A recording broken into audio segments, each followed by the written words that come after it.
ဒါဆိုရင်လိုက်ဆိုရှိသားမှာနာခန္ဓာမူလေစည်းသူမှတ်ယူပုံတွင်တူလာသည်နာခန္ဓာမူလေစည်းသူမှတ်ယူပုံတွင်တူလာသည်အေးနာခန္ဓာတရားလေးကပဲ့ကင်ထိန်ချောင်းပေးတာရှင်းလားဒါဆိုရင်ဦးဇင်းတို့ဆိုရင်မျိုးတွေဘိုးတွေဘွားတွေရဲ့ကရုလေးကြီးကဒီလူပုံခကြီးကနေပြန်ပြီးတော့ထွက်ခွာရမလားမထွက်ခွာဘူးလားဒါဆိုရင်ဘယ်စိတ်ကန်းကတ်ချင်တာတော့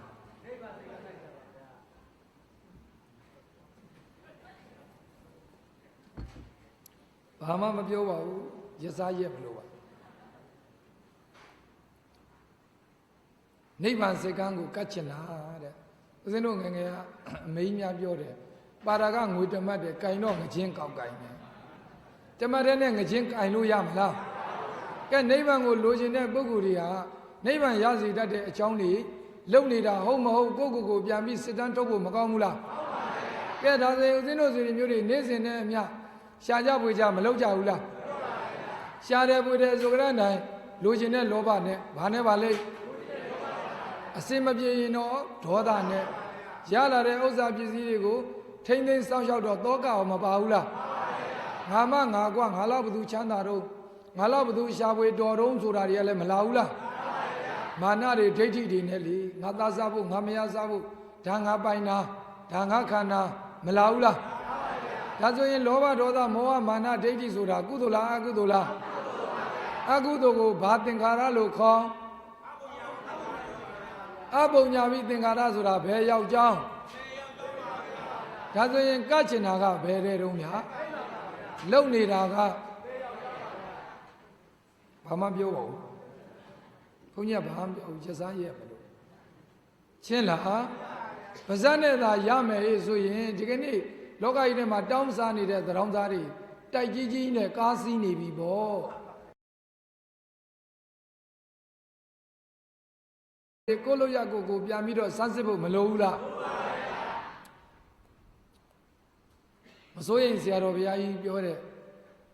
စာလေးတစ်ပုဒ်ဖတ်ဖူးတယ်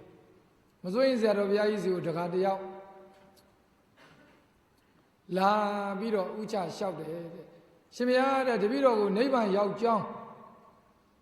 တရားလေးတစ်ပုဒ်လောက်ဟောပါဘုရားတဲ့ဒါနဲ့ပဲမင်းကနိဗ္ဗာန်လိုချင်တယ်ဆိုတော့နေ့တိုင်းမင်းရှားနေတာကနိဗ္ဗာန်ရှားနေတာလားငွေရှားနေတာလားတဲ့ဆရာတော်ကြီးကမေးတာဒါဆိုရင်ဦးဇင်းတို့စီမျိုးတွေရောနေ့တိုင်းရှားနေတာကဘာကိုရှားနေရ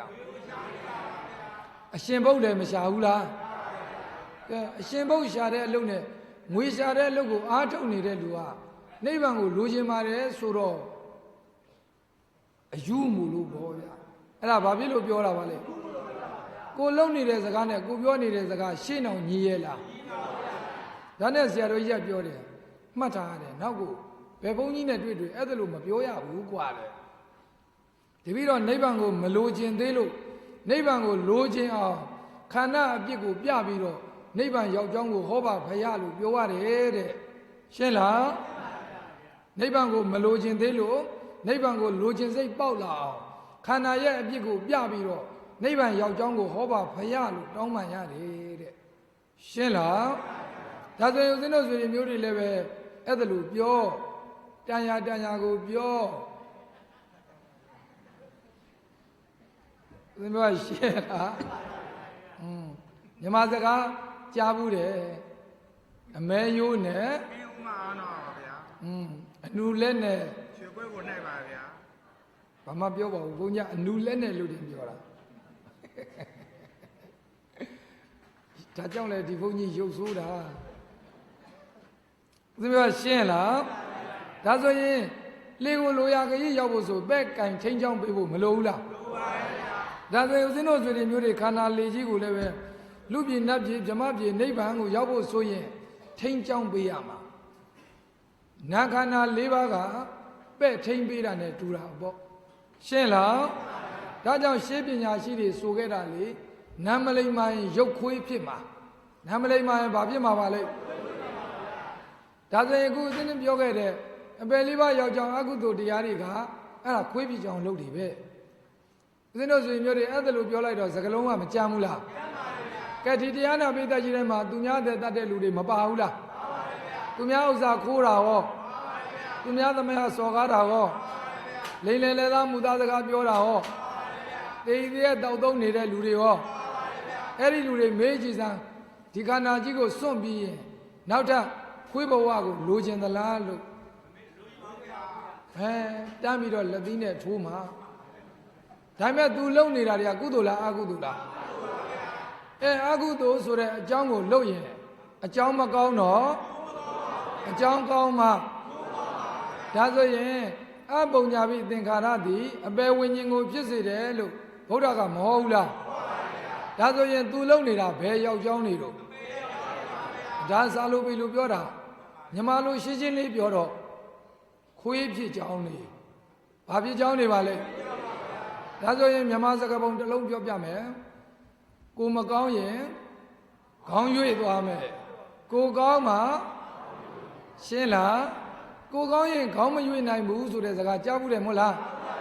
ဒါဆိုရင်ဦးဇင်းတို့ဆိုရင်မျိုးတွေအခုရထားတာဘာကောင်းတော့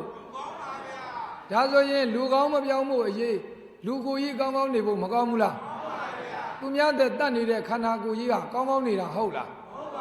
သူများဥစ္စာခိုးနေတဲ့ခန္ဓာကြီးကကောင်းကောင်းနေတာဟုတ်လားအဲ့ဒါလို့စမ်းစစ်ကြည့်လိုက်ရင်ဒီလူကောင်းကပြောင်းမှလားမပြောင်းဘူးလား